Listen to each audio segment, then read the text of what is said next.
Well, good afternoon to you.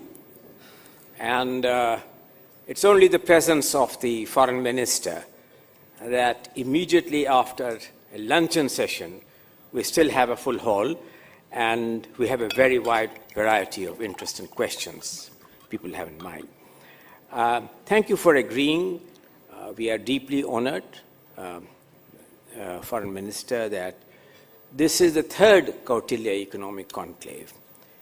And one of the very abiding, continuing links has been your presence and has been the final session always, people which have greatly looked forward to this concluding session. Let me begin this conversation by asking you a slightly offbeat question, if I might. You decided to join the Indian Foreign Service. Perhaps I made the wrong choice, but whatever. I wouldn't say that. Whatever that might be. But you can say it. It's okay. What prompted you to join the Indian Foreign Service, considering the multiplicity of variety and other choices which you had? You mean join the government or within the government? Within the government, decide to join the Indian Foreign Service. I'd say, in a way, curiosity about the world. I actually studied international relations, which was a little bit unusual for most others. Most people had studied other subjects. So I already had a degree of involvement, intellectual involvement with the world.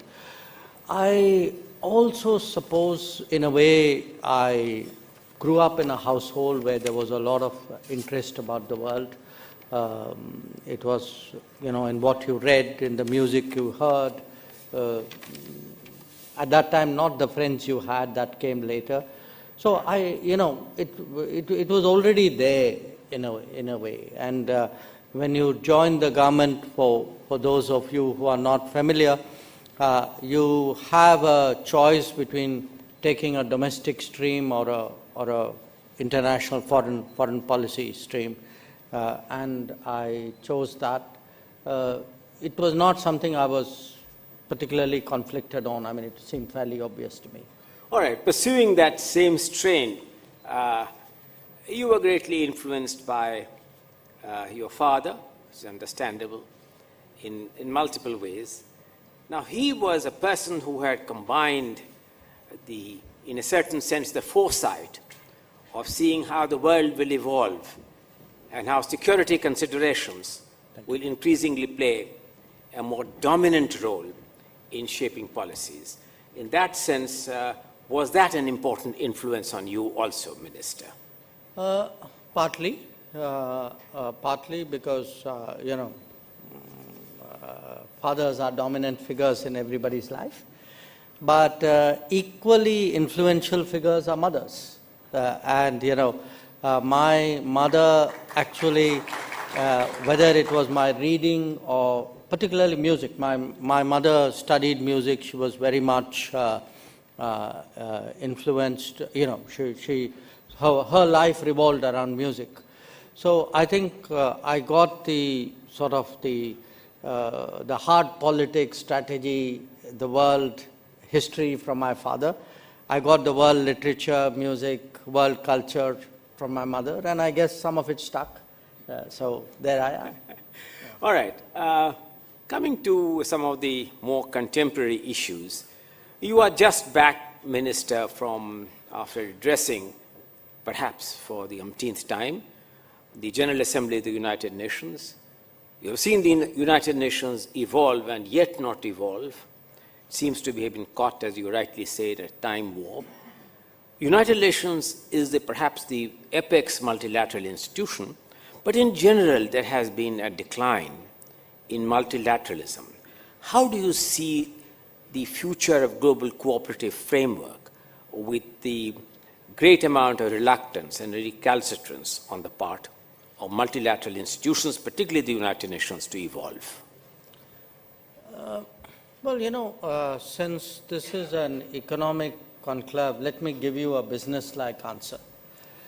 The UN, in a way, is like an old company, not entirely keeping up with the market, but occupying the space. And when it's behind times, in this world you have startups and innovation, so different people start doing their own things. Now, they would like to mainstream that into the market and see that the, sort of the principal players are in tune with these trends. But when they are not, I think countries, as companies do, start doing their own thing. So what you have today is, yes, there is a UN. At the end of the day, however suboptimal it is in functioning, it's still the only multilateral game in town. But when it doesn't step up on key issues, countries figure out their own ways of doing it. So if you look, for example, let's take the last 5 or 10 years. Probably the biggest thing which happened in our lives was COVID. Now, think about what did the UN do on COVID, and I think the answer is not very much. Now, you have 2 conflicts going on in the world today, 2 very serious conflicts. Where is the UN on them? Essentially a bystander. So what is happening is that, as you saw even during COVID, countries either did their own thing, or you had an initiative like COVAX, which was done by a group of countries. When it comes to the big issues of the day, I think increasingly you find combinations of countries who come together and say, let's agree on this and let's go and do it. So you have, let us say, connectivity, and you have something like IMEC. So you have India, Middle Eastern countries, European countries, US doing their thing. You have, say, in the Indo-Pacific, how do you, look after the global commons? So you have the Quad, which does its own thing. You had even in climate action, you had the International Solar Alliance.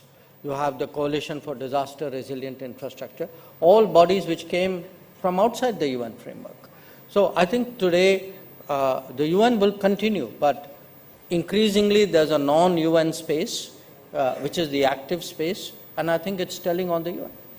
Well, I think that, you began your response to this question by mentioning that you will perhaps, since this is a Kautilya economic conclave, focus a bit on the economic aspects of it. Pursuing in that same strain, one of the very high points, which you yourself have mentioned, under the G20 presidency of India, was the arrangement which was agreed on for reforming the multilateral development banks. You have spoken about it. How do you see that in contrast, that notwithstanding the fact that the recommendations of a specialized committee was accepted by the G20, the progress and the appetite of the major shareholders has been very suboptimal? And where do you therefore see these multilateral development banks going in a larger framework?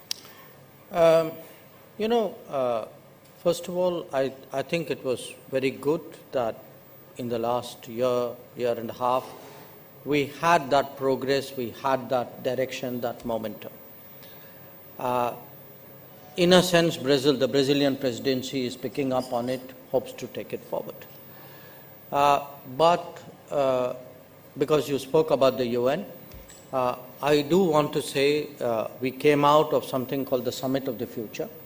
It produced a document called the Pact of the Future, and what that entire exercise revealed was really a great sense of frustration in large parts of the world, whether actually their problems are getting heard, recognized, and are there solutions in the making. I think there's a general sense, people know by sort of gut instinct that these are where the solutions lie, and which a large part of it is the MDB reform. But again, here's the reality. The reality is that in global politics, there is, at the end of the day, limited bandwidth. There are one or two issues which suck up much of the oxygen. I think we've seen that now for 2.5 years in Ukraine and in the last year in the Middle East. So what is happening, when I met virtually all my G20 colleagues during the UNGA, and that kind of push which there should be, that kind of prioritization that there should be on MDB reform, I have to be honest, I didn't exactly get that sense. Instead, the focus, I think Middle East was the number one issue, Ukraine was the number two issue, even climate kind of dropped in the priority. In a very recent book for which you wrote a foreword on Prime Minister Modi's leadership of the South, and looking in the context of India's new role, the balancing role perhaps in the raging conflicts which exist, how do you see that you would maneuver and seek the kind of equilibrium and balance and recalibration for which the world has applauded you in providing leadership with the raging conflicts in Asia, raging conflicts in Europe, no end is seen? And how do you see going forward will be the compact of the global South, the India's intermediation role, and the leadership which it can give? I'm sort of dividing your proposition into two. One is what can we do in respect of the problem? And number two, what can we do for ourselves? So when it comes to the problems, I think it's fairly apparent that the levels of globalization have reached a point where it's very difficult for any serious issue to be contained locally or even regionally.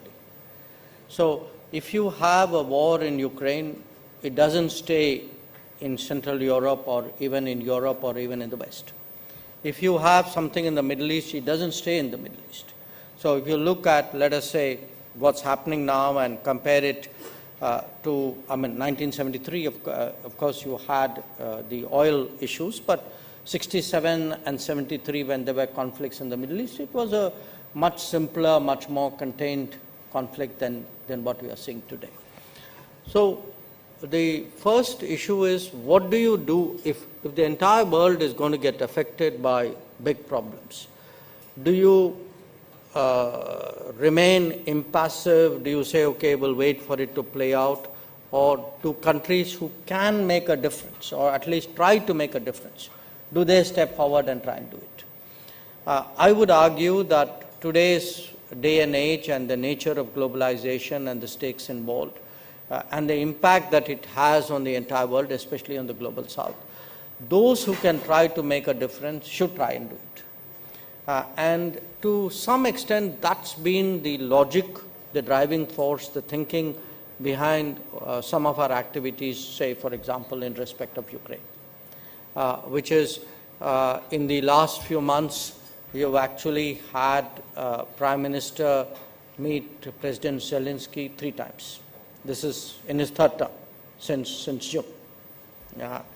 He's met Putin once, he's spoken to him more often, and the NSA and myself, we've been in touch. And the reason we are doing it is we are one of the few countries, and Prime Minister Modi is one of the few leaders who today has the ability to actually go to Kiev and Moscow and talk to the two leaders and see, are there common points? Is there something we can start? Is there some convergence, some intersection that we can see, which can become a strand which you pick up and try and develop, and see whether things could be better than they are. Surely they can't be worse than they are. Middle East is more tricky in a way because the conflict itself is, there are more parties, not all of them are formal. and not all of them acknowledge their role in what they're doing. But again, it's not that we have been uninvolved. I mean, at various times, we have played some role in, if nothing else, in communication between countries, some of whom for political, historical reasons don't communicate with each other. So there is that. So I would say, the reason, again, I connect it up with your Global South observation. The Global South is, because it is the Global South, feeling the pain much more of a global society and a global economy under stress. They would like somebody to do something about it. To the extent that you have a country like India which understands, which is coming in a sense from that family, which understands their concerns, is able to put it across, I think they're very happy about it. They do, clearly support a lot of our initiatives. It was very visible in the UN. From an Indian perspective, what do we get out of it? I think it's in the nature of our situation, the way in which we are trying to manage our rise, is that it's important that we are really connected to all the major players. We are seen as a country with a greater sense of responsibility towards the global polity. And it's part of India's own, I would say, evolution. Well, looking in a broader sense of the term, Minister, it is more often than not, it is said that in the typology of growth, perhaps the choices which were made by India in first emphasizing the primary sector, then moving on to the secondary and tertiary sector, it generally believed that the great moments when manufacturing could have been given higher priority. Somehow or the other, we were latecomers in not exactly being part of that fast-moving bus. Technology has now overtaken in many ways, and therefore countries are revisiting this whole issue of the credibility of global supply chain and how reliable they can be. And so looking forward, how do you see this kind of a balance between, on the one hand, India trying to, so to say, for purposes of employment, catching the missed manufacturing bus with the onslaught of technology in a seamless way? Well, I think you put your finger on it, but I would actually perhaps broaden it out even more. Because from a governance perspective, I think a lot of our challenges are how do you simultaneously address the legacy issues of the past, the challenges of the near past and the present, and the possibilities of the future. Now, I'd give you very concrete examples. We are still in many ways looking at, issues relating to health, to nutrition, to literacy, which eventually impinge on the quality of human resources.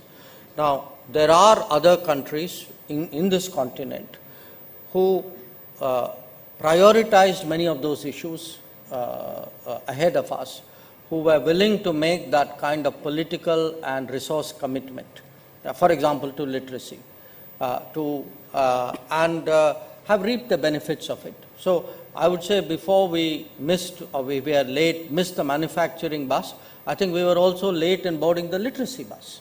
And I'm giving you literacy only. I mean, I'm not even talking universal primary health, for example. So today we are still, if you look at the achievements of the last decade, if you say from the multidimensional poverty index, we've got 250 million people out. Yes, it's great, but it's something which ideally, actually, previous governments and previous dispensations should have done. It should have left us in a much better position than having to deal with problems which others had sorted out before. The same would apply in many of the big initiatives we are doing, piped water, electricity, etc. These ideally should have been tackled by now. Okay, it doesn't matter, we've inherited it, we are now dealing with it. Now, the manufacturing, I would say, is the near past and in a way the present. Yes, I think, missed the manufacturing bus, the kind of opportunities we could have had much earlier. If you had done the earlier bit right, would have positioned you well.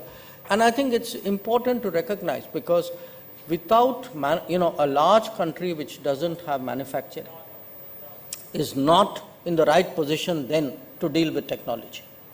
If it is our assumption, rightly, that we are looking today into a different world, a world which is much more tech-centric, then that kind of contribution and that kind of benefit you cannot reap if you don't have an industrial culture, and that kind of industrial culture won't come if you don't have the manufacturing. So if you see the totality today of what the government, the Modi government is trying to do, you are looking at the quality of human resources, very basic things from nutrition onwards to housing. You are looking at the kind of infrastructure. We also missed the infrastructure bus. That catching up on infrastructure, doing, one of the big decisions taken in these first 100 days of the government was to create 12 big industrial zones in this country and tie that up with appropriate infrastructure. And then we are pushing this skilling, through skill programs and internships so that you have the HR accompaniment of that.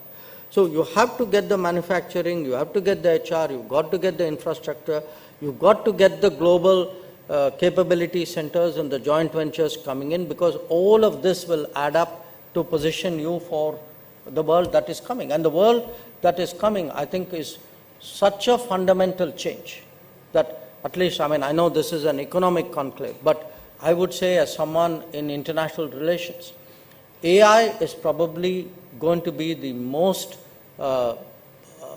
profound factor in the global order, probably since nuclear weapons came. That the race for AI is as deadly serious as the race for nuclear weapons was. And whoever has the lead on that is actually going to have an enormous benefit in the global order. Well, thank you for some of those overarching themes, but people obviously expect that there are some specific issues on which we would seek your comments. Looking at the raging conflict now in the Middle East, the possibilities of a wider conflagration which might take place given the Iran situation and unsettled, do you really think that the initiative taken by Prime Minister Modi, and for which you provided a great degree of support, on the India-Middle East-Europe economic corridor, is it only a question of having more patience till things settle down, or do you think that this will require a basic recalibration? There are two ways of looking at it. Today is October 6th. Tomorrow is exactly a year since the terrorist attacks on Israel took place. And as a result of that, the kind of focus that we were expecting early on the IMEC probably didn't happen. Which is not to say the IMEC is dead or that it is discarded or it is even in the freezer. In fact, I've been both to Saudi Arabia and to the UAE. We have right now projects going on with the UAE on IMEC, and there are some feasibility studies initiated with the Saudis. But I would actually turn it around. My sense, and this is a sense of talking to the Europeans in the Middle East, people both in business and in policy. What has the conflict of the last year shown? The conflict of the last year has shown that actually the risks are much higher than we thought. The risks are not just, because you have one Suez Canal which everybody is using. Tomorrow it could be conflict, it could be extreme climate events, it could be disruptions of various kinds.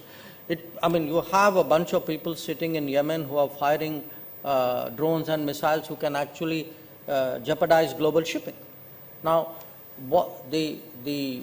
I think the multiplicity of risks because of the proliferation of various technologies and other factors. As I said, even climate is today something you've got to take into account in global logistics.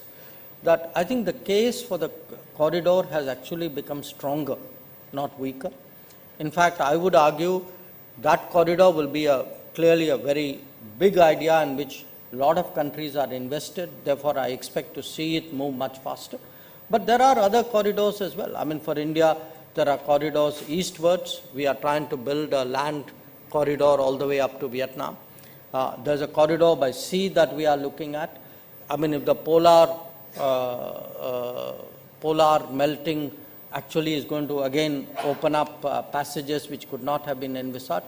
So, when I look at what are the big things which would change this decade, I referred to AI earlier, I would put actually connectivity. Connectivity changer, demographics, connectivity, AI. These are really going to, by the end of this decade, very, very profoundly changed the global order. Initially when Minister you had come for the first Kautilya Economic Conclave, the Quad was still taking shape. It was its initial phases, it was the inception. Recently now you have attended important Quad meeting. Mm-hmm. How do you see the Quad evolve as an important fulcrum in terms of all the players in the Quad and the fulcrum for both economic and political and defense security? Well, the Quad is not,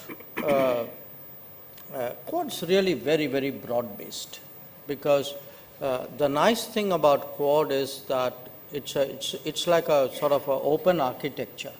There's no legal document. There's no piece of paper that anybody signed which said, I hereby join the Quad on these terms. It's not treaty-based. It doesn't have a secretariat. So, in a sense, it defies all conventional models of institutionalized cooperation. And I would argue precisely because it does that. It's been very innovative. People have been able to come up with ideas. It's been driven very actively through regular sort of virtual consultations, sometimes physical ones. And if you look today at the kind of agenda the Quad has, it's huge. I mean, it's from, I would say, from telecom and connectivity and, climate action projects, to education, to technology, to maritime safety, security. We would have maybe at least 50, 60, 70 different domains today covered by the Quad. So what it has done, is it's partly because I think multilateral has failed, plurilateral has come into its own. And in this particular case, I think the fact that it's not a treaty-based organization, I think has been very, very helpful for its growth. Today, I would actually regard Quad as one of the really key mechanisms in the Indo-Pacific. And I can see that it's, that perception is increasingly shared by other countries. So many other countries want to have to, are interested in interacting in some way with the Quad. In a couple of weeks from now, you would be, Minister, going to travel to Kazan to participate in the next meeting of the BRICS. Mm-hmm. The BRICS has expanded and the room is increasingly becoming more crowded. Do you think that with the expansion of the BRICS, to which we supported the expansion of the BRICS also, it will still remain a meaningful kind of, at least a meaningful kind of a way in which you can have conversations, come to conclusions, and hopefully thereafter some policy which would be relevant? Yes, I think we do. I think it's a bit like, those of us who are members of clubs, it's very rare to be a member of a single club. A lot of us like to go to different clubs. Each club has its own special points. So I think the BRICS is a different combination. The membership is different. The atmosphere is different. The agenda is different. The Quad is different. Now, if we have the ability to go to more clubs, I would say that's good for us. So the expansion of the BRICS, because there's huge interest. I mean, we are looking at how do we take that expansion further in the coming BRICS meeting, which doesn't necessarily mean more members, but the fact is that the interest that countries show today in joining BRICS also tells us something. It tells us that many others today want multiple options. They want to have a larger spread in terms of their relationships. I think that's the world we are moving into. So it is a world, when we say, look, it's not just the UN that is getting old. I think the global order itself is getting old. So the kind of what was the norm of the 1940s and 50s, that you have alliances, that you have written documents, that you have clearly defined obligations, you have exclusive relationships, that you will only work with those set of people and not with these set of people. I think all of this is changing. So again, I cannot overstate to you today the cumulative impact of the forces of change. Technology is changing, connectivity is changing, the economy is changing, the international relationship, and they're all playing on each other.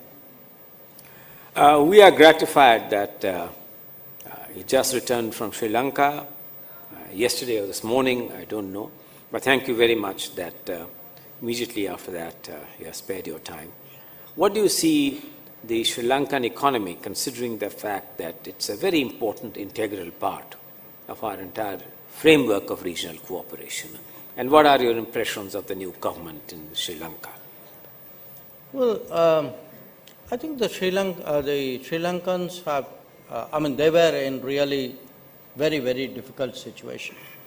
And there's very widespread appreciation of the fact that India stepped forward early, India stepped forward massively, and India stepped forward unconditionally at that time to support them. And then, that, of course, positioned them as well for what the EFF with the IMF. Now, they are midway through that program. It has its, it has its discipline, it has its requirements. So that's for them, to deal with. In fact, when I was there, the IMF team was also there. But where we are concerned, we are one of the co-chairs of the OCC. We've been very supportive of the need for Sri Lanka to be, facilitated through this. And obviously, the Sri Lankan government has its responsibilities as well to fulfill. Now, in terms of the impact of the new government, it's hard to say because you had the presidential election, the parliament elections are due on the 14th of November. So right now everybody is looking at that because it's only when that is completed that you can say the political transition has fully happened. But I met the president and the prime minister, the new president, the new prime minister, and the new foreign minister.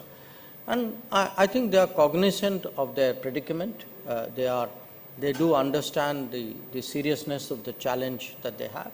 But they also, have a certain outlook and a certain philosophy, and they have to see how they are able to harmonize all of that. Well, embedded in this Sri Lankan episode or story is a larger issue which you are aware of the huge debt overhang of many countries in our region. And that, of course, requires a concerted solution and an orderly solution. Equally, I think there are other challenges in this region. You would have had contacts with the newly formed government in Bangladesh during your stay in New York and elsewhere.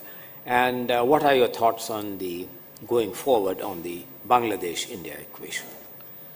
Look, that's different from Sri Lanka, obviously.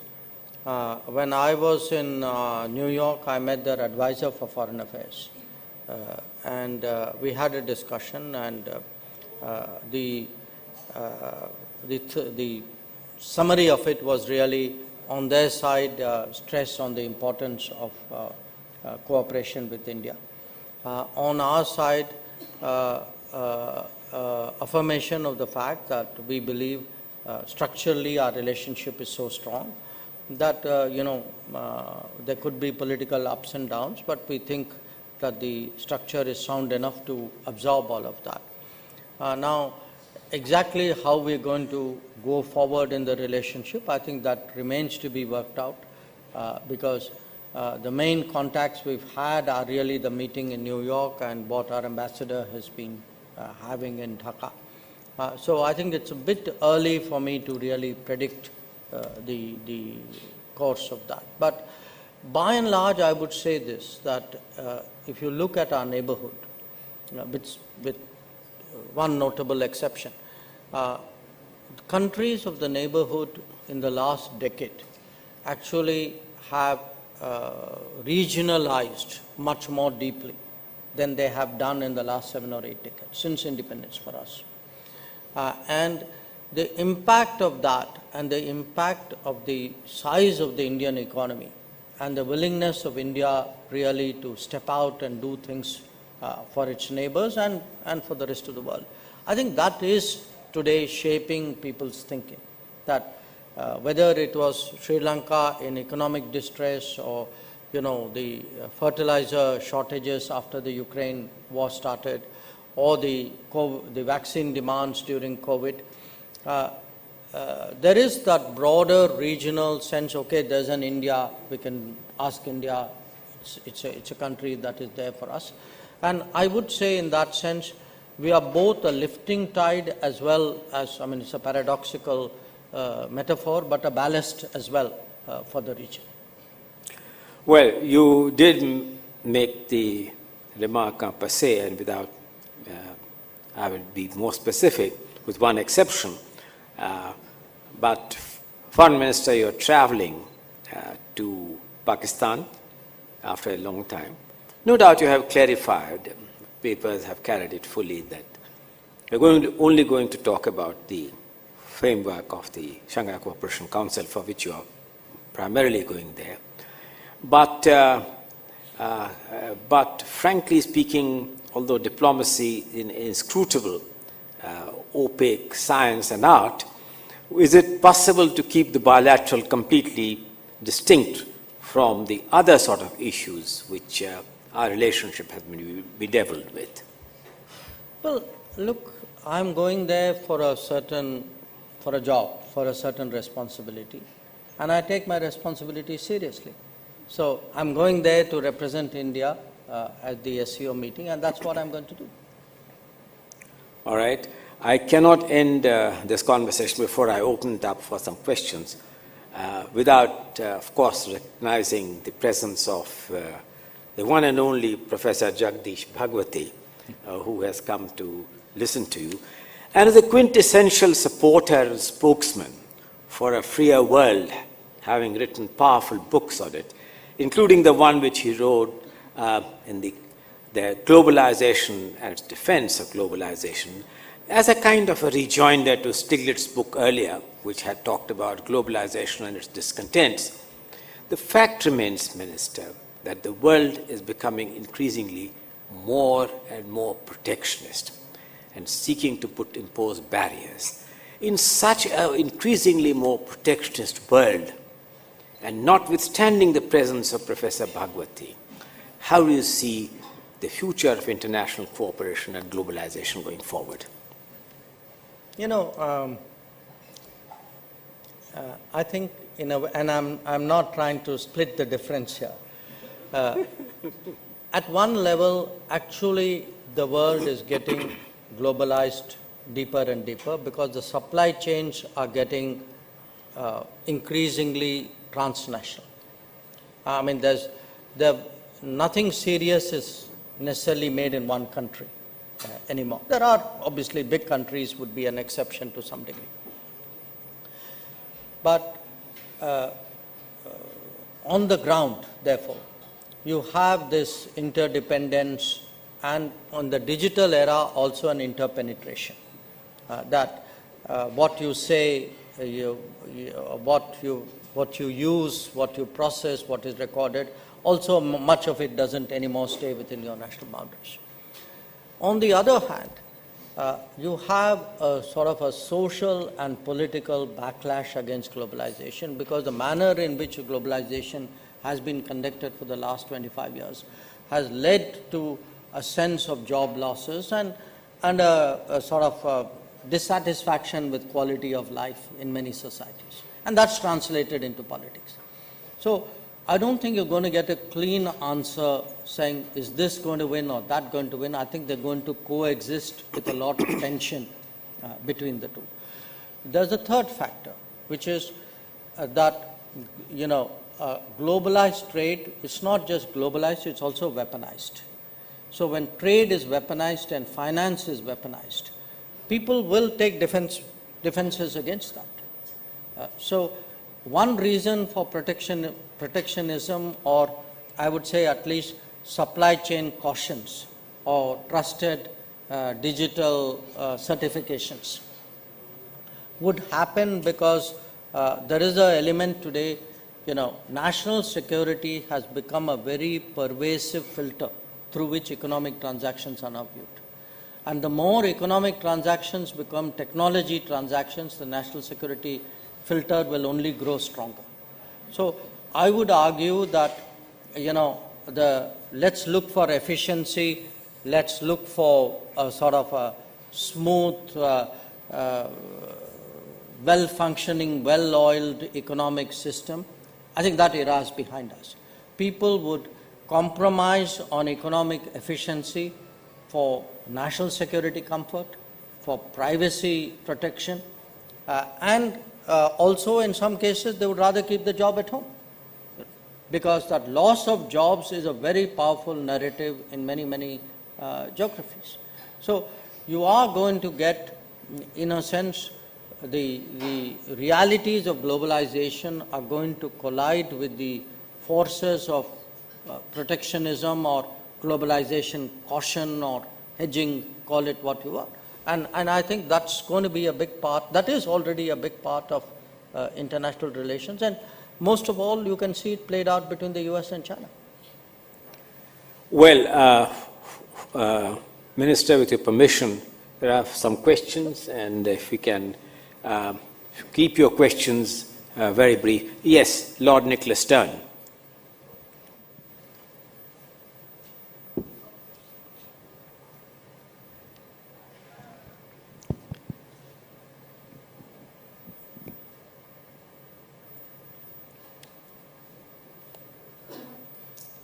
Thank you very much, Minister and NK.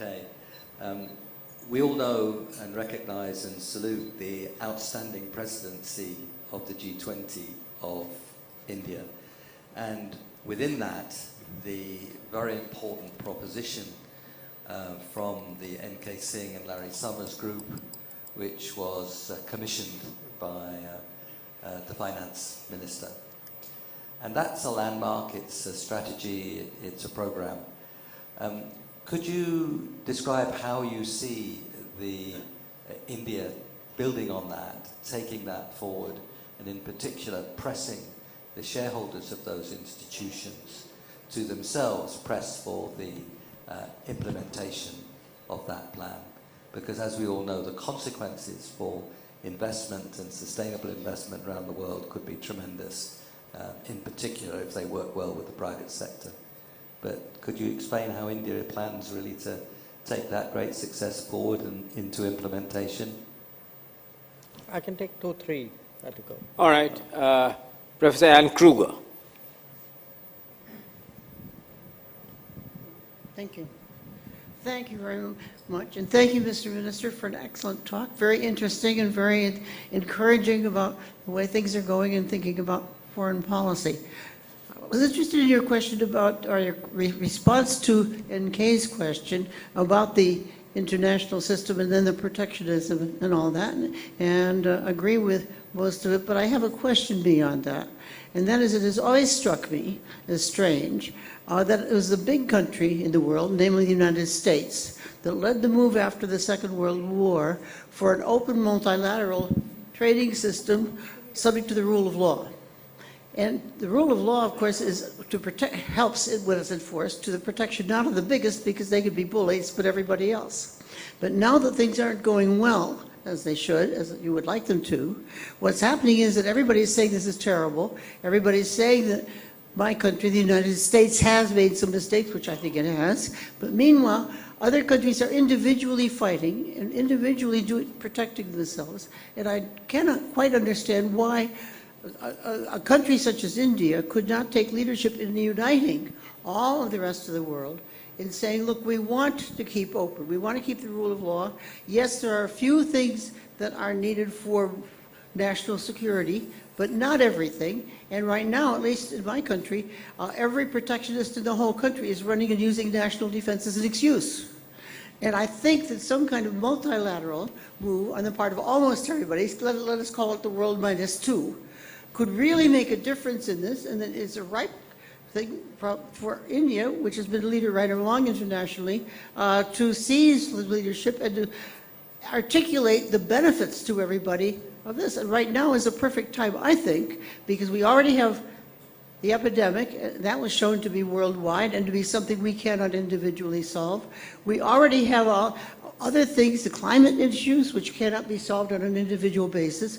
Why do we not get a coalition, instead of everybody fighting and running in their own corner to defend it, to move together and coalesce, maybe ignoring the two big bullies in the room?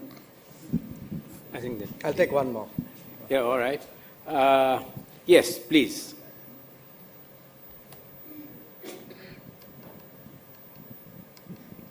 Yes, you spoke about the desire to be part of many clubs, and then you spoke about protectionism and so on. So there are some obvious clubs in this region when it comes to trade.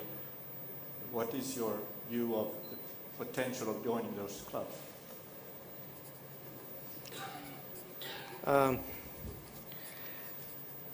Okay, next question. You know, look, I think what Larry Summers and K. Singh did was fantastic. Okay, they created a certain template, a pathway, a very serious prospect of how do we tackle what has long been debated. Your question is actually the next step. So what do we, what do we do with it? How do we take it forward? And I don't think there's a single answer. I think some of it rests with the G20 and the willingness of the G20 to prioritize this issue, use the report and its recommendations, and how do you take it forward. To some extent, I would say there has to be some degree of bilateral backup as well. There'll be some countries whose influence or where they stand will be very fundamental to the issue of reform and recapitalization. There would be, to some extent, you build up a kind of bottom-up pressure. I could see that at the Summit of the Future from a lot of developing countries, many of whom actually referred to the report saying, look, it's not like you guys don't know what to do. I mean, somebody has laid out a way out there. So I would say, ideally, we need a kind of all of the above answer for this to really move. To me, much of it is really to convince the key players, and I think we all know who they are, the key players to give it the priority. Because my worry is not, in a broad sense, people want to do it, but to make that actionable and then particularly in the US to create that kind of momentum, because if you are ultimately talking more resources, we are also talking the US Congress. So I would say that's broadly the space which I'd be looking at, which actually brings me in a way to the next question, observation. You know, I'm not sure I would go with the proposition that most things are working well and there are few things which need to be tweaked and there are one or two countries who are a problem. I don't think that's true. I think there are big issues in the international economy. Subsidies, fair trade is a very big issue. If there is today a reaction to a lot of this, it is out of a sense that the rule of law you refer to, I would say the rules of trade. The rules of trade are being tested by the reality of subsidies, by very opaque production centers. Now, opaque production centers both in terms of goods, even more so in terms of technology, in terms of data. So I think there are certain realities which it is not possible to gloss over anymore. We can't say, you know, the problem is in one country and one particular administration. I think there's a deep-rooted problem out there. Look right now, you have a democratic administration which has passed the IRA and the Chips and Science Act. Now, why have they done that? Because they actually have come to the conclusion that it's not possible to protect their interests in an international system which is being gamed or which is being subsidized or which is being manipulated. I think those are hard realities out there. So I'm not sure that this requires a neat fix and people coming together. I think it's a much deeper malaise, and if we do not diagnose the problem right, which actually brings me to the next, the third observation, the regional clubs. You know, when we look at some of the clubs, including the trading regimes on offer, I think a lot of our concerns are exactly the same. You know, how do we protect ourselves against export surges from a heavily subsidized economy? So today the rules are being tested against the reality of practices. So we keep saying, well, this is how the rules are. Well, those may be the rules. The realities are very, very different. And we can see that in the numbers. And for a country with the kind of per capita income we have, these are very big political and socio-economic risks that we are taking.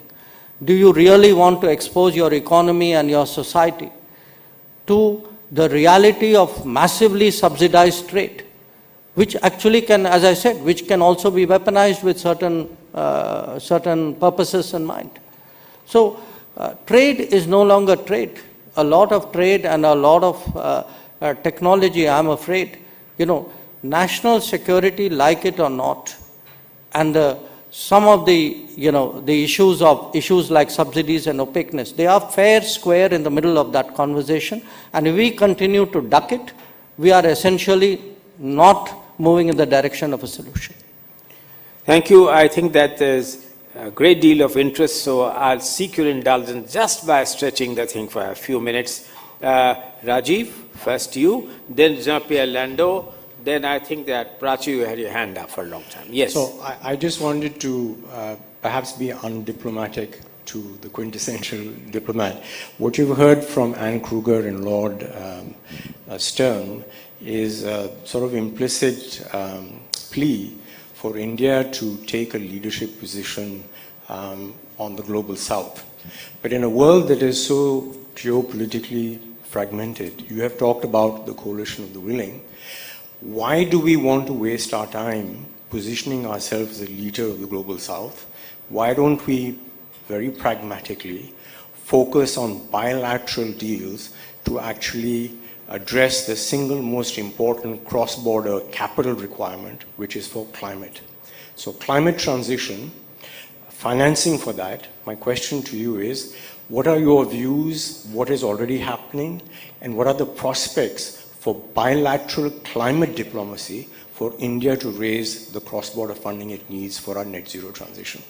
All right. Thank you. Jean-Pierre Lando. Yeah, Minister, you made a very impressive presentation on the relationship between technology and international relation. Now we're coming to the age of artificial intelligence. It's coming much faster than we had expected a few years ago. India will play a leading role in that field. Do you think it's time for some governance initiative, international governance initiative of AI, or is it too soon in the technological process to think of it? Okay, Prachi.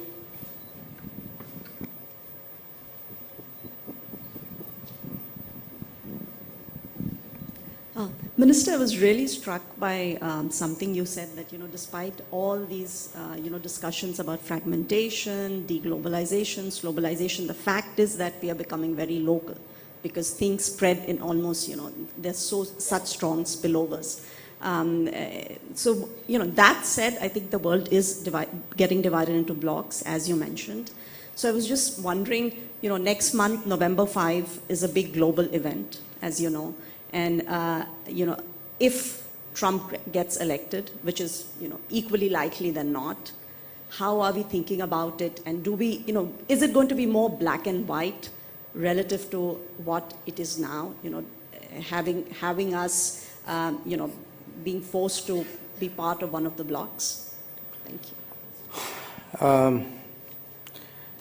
Rajiv, look, I don't think being part of the global south is a waste of time. I'll tell you why. Because that very interdependence that we recognize in so many other spheres, after all, it does apply more than anything else to climate. When we say if something terrible happens somewhere, its effects are felt elsewhere. So I'm not sure that on climate action, either practically or in terms of, I would say, a certain outlook and a certain solidarity which has come over a period of years, it makes sense to say, well, I'm in this game all by myself and I'll cut the best deals I can. I mean, obviously, it's in the nature of things that every nation naturally prioritizes its interests, but I would argue that global south itself has great value on a range of issues. Again, I don't have to position myself as a leader of the global south. You are part of a collective, and if in the collective you are a trusted member of the collective and you are a articulate member of the collective, I think people expect you to do a little bit more.